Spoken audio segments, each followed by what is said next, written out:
Hello and welcome to Bookcitement.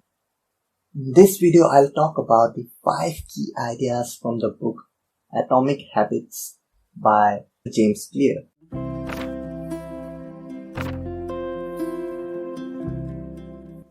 Now, for the first key idea is that habits are the compound interest of self-improvement.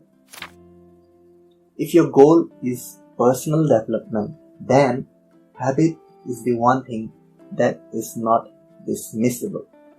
You have to invest in a lot of habits focusing on various areas of your life. And if you persist and are disciplined enough to accumulate and stack these habits for a longer period of time, then you will get the results of your hard work. So this was your key number 1. The second key idea from this book is that you should focus on clear identity and process to get better outcomes. We often associate identities with our desired outcomes and fail to acknowledge that there's something in between, which is the process.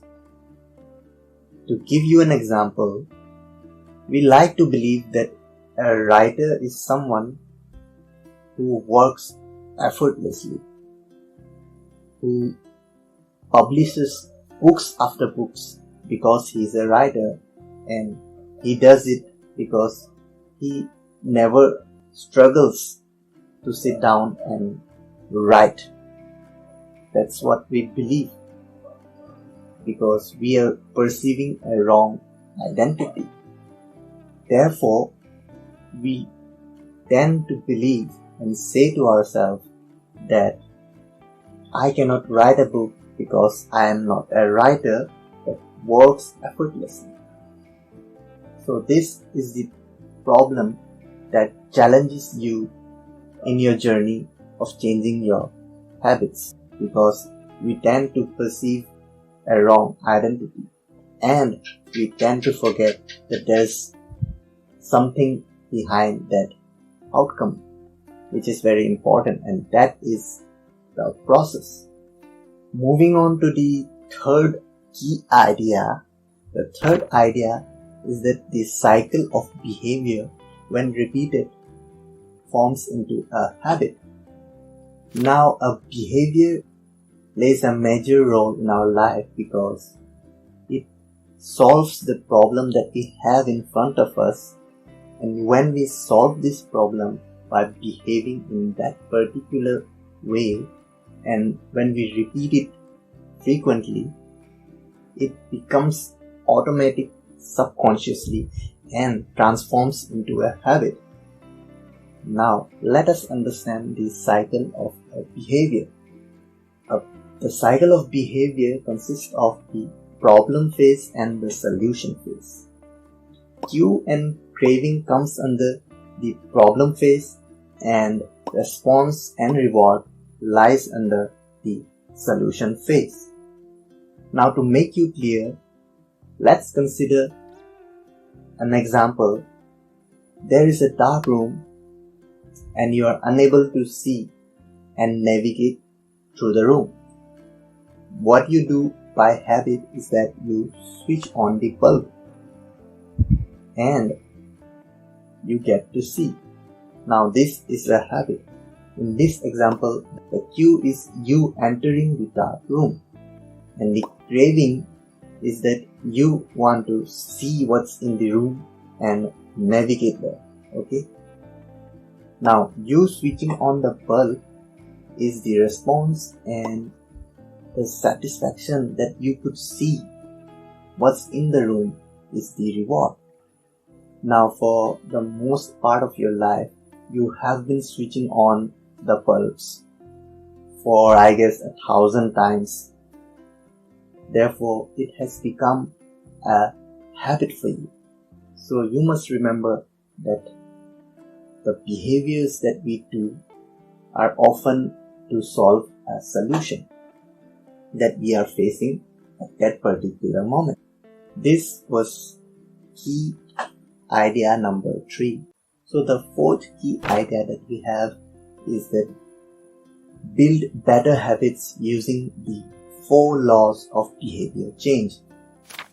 Now, if you have understood what I've explained in key number 3, that is the cycle of behavior, then it will be clear to you that these 4 laws are just the modifications of cue, craving, the response and reward.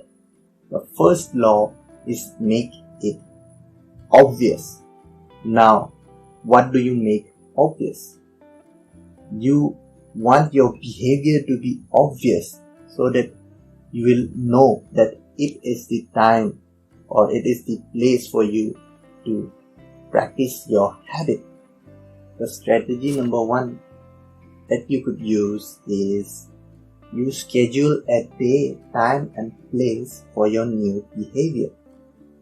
For example, if you want to start reading a book, what you'll do is you'll decide that I will read books before going to sleep. This example has the day, which is every evening, time, which is before going to bed, and the place will be on your bed. The second strategy which you could use is doing your new habit right after you have done your old habit. Suppose the old habit that you do before sleep is brushing your teeth. Then the new habit, which is reading book, should be performed right after you having done your brush. So that sums up for the law number 1, make it obvious. Now for the law number 2 we have is make it attractive. The many habits that we have decided or we have desired for ourselves is not attractive because of many reasons. You don't feel like doing it. So in order to make you feel like doing it, you could use the strategy number 1, which is you will do one enjoyable thing along with your new habit. If your new habit is reading, then what you could enjoy along with it is listening to some instrumental music. Or the second strategy that you could use is reframing your situation. If you keep on saying that I don't like to read book, it's better that you change your perception about reading book. I'm reading this book because it contains lots of informations and insights and you want to acquire those knowledge. So you should try to reframe the habits which you are not finding it attractive. So the third law is make it easy.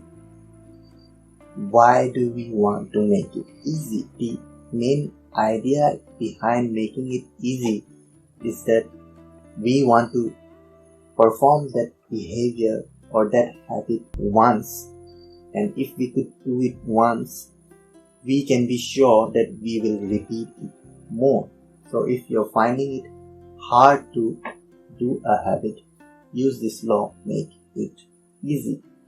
Here the strategy you could use is the 2-minute rule. This 2-minute rule states that for every new habit, you will perform that new habit for only 2 minutes. So for this example of reading a book, the 2-minute version for the reading habit should be you picking up the book and holding the book. That's it. Practice just lifting up the book and holding it in your hand until it feels very, very, very easy for you. If it becomes a habit for you to pick up the book and hold it, then you can increase the 2-minute version of the habit into reading few of the pages. So the fourth law is make it satisfying. Now we want the habit or the behavior to be satisfying every time we perform it, because if it is not rewarding, we will not perform it and it will not turn into a habit. Now the problem that arises here is that the reward is very long term. So instead we'll use a short term reward. For me, what I could say is right after exercise, my reward is watching YouTube videos. Now there's one important thing to remember, that the reward that you are giving should not counterattack the behavior that you are trying to build.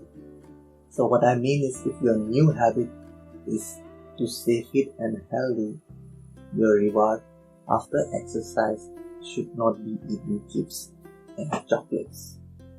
This finishes our fourth key idea, which is building better habits using the 4 laws of behavior change.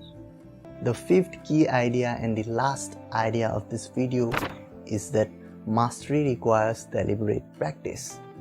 Now, habits will help you acquire the basic level of skills, but if you want to master a field, then you have to be deliberate. You'll have to be self-aware of what you are practicing and try to improve on what you are doing daily. And that is, in a simple way, deliberate practice. Okay, this is the end of the video. Give this video a like if you think that it's useful or it was valuable, and I'll see you in the next video.